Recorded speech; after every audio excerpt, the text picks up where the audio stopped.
The fact that there are 5 members in the Camembert Quartet is a hint of just how cheeky these chappies are. But their mix of serious music skills and satire obviously appeals. The frontman of the Late Late Show band, the Camembert Quartet, is also the songmaster on Live Line's Funny Fridays. Ladies and gentlemen, we're proud to present the Dublin of Clint Velour, also known as Paddy Cullivan.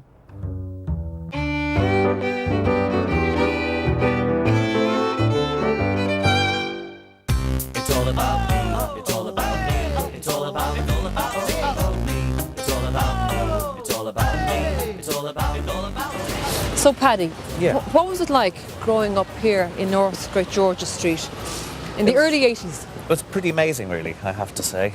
You know, I'd lived in the country for a while, and then to come here and basically have streetscape. We didn't really have a garden as such, Right. you know. So I used to roller skate down this street here and do things like that. It was a very interesting place to live at the time. There used to be a man we called the shouting man, Right. who would walk up and down the street and just go "Rah!" like that. And, What's that about? And we had a Nissan Bluebird car, Right. which was stolen 4 times a year.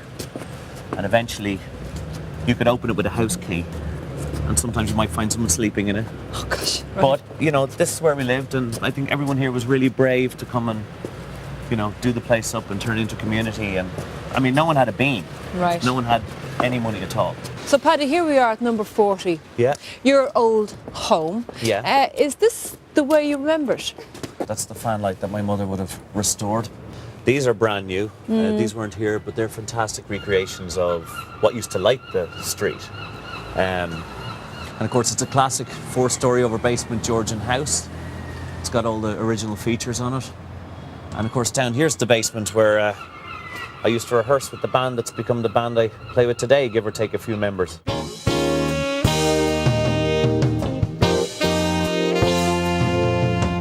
Come on, Paddy. Your old hall. Wow, Some space, isn't it? amazing. Come on, let's explore. Looks good. It's fantastic running up and down these stairs growing up. Plasterwork and the detail. Detail everywhere, Yeah, beautiful. Lovely proportions. No? And this is the drawing room, Paddy, isn't it? Yes, yeah. Wow. I haven't been in here in years. Well, he's kept the same colours my mother used. Yeah. Chandelier. It's great. It looks fantastic, yeah. Was that here in your day? No, it's very cosy, this. In this room there was just a grand piano.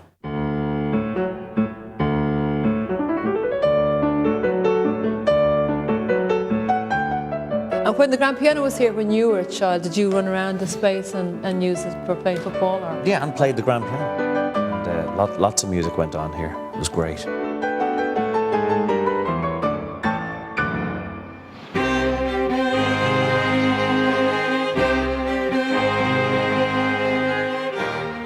Not far from North Great George's Street, you have them down here in Sean McDermott Street, Paddy. And Yeah. can you tell me why you find this building so interesting?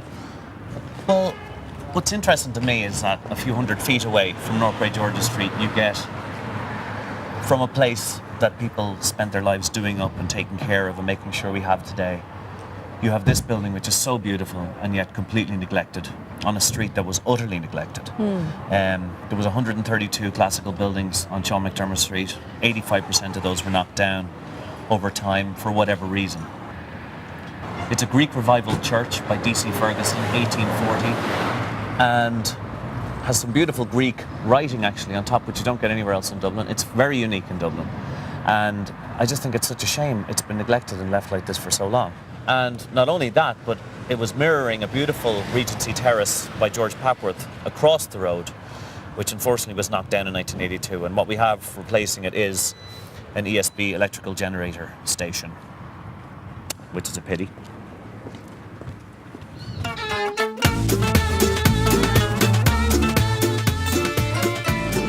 The National College of Art and Design Yeah. on Thomas Street. This place brings you back to your college days. Yes. Yes. Four great years studying graphic design. And would you have travelled over from North Great George's Street to here during that period? I would, but I think what I loved most was the location. Yeah. We're in the old Powers Distillery, and it became an art college in 1971. And for some reason, people have been trying to move it out to Belfield. That's not where an art college should be. It should be right in the centre of town. You've got all the shops of the Liberties, the old drapery stores, everything like that for fashion students and for the old stonemason businesses are here and everything like that. So it's so important to keep it right where it is. You know, I know a lot of people in the music business. And to be quite honest, most of them are no-talent bums. Paddy, Red Square, how did the name arise? It's not because of the left-leaning politics of art students. It's actually because the square is red, made of red brick. Very unimaginative for an art college, but it was built on the old distillery, and what I love are these old stills that have been here for centuries. And it has a sign on it saying no climbing on stills, but I can distinctly remember climbing all over those. You know what I'm gonna do? I'm selling out.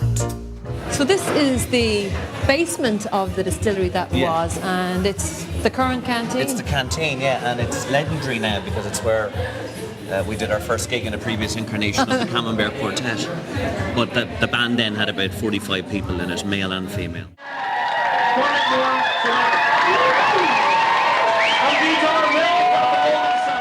Now I'm hanging with the best, and we have a zest for everything we see. From NCAD to Vicar Street, a short hop in one way, but quite a journey in others. Oh yeah, it's been great. I mean, we've played Vicar Street quite a bit and loved the venue, and it was just a great journey to get from there to here. Played there with Joan RIvers and did various things like that, and after that we started working in TV, so I have to say it's been not a bad hop across the road.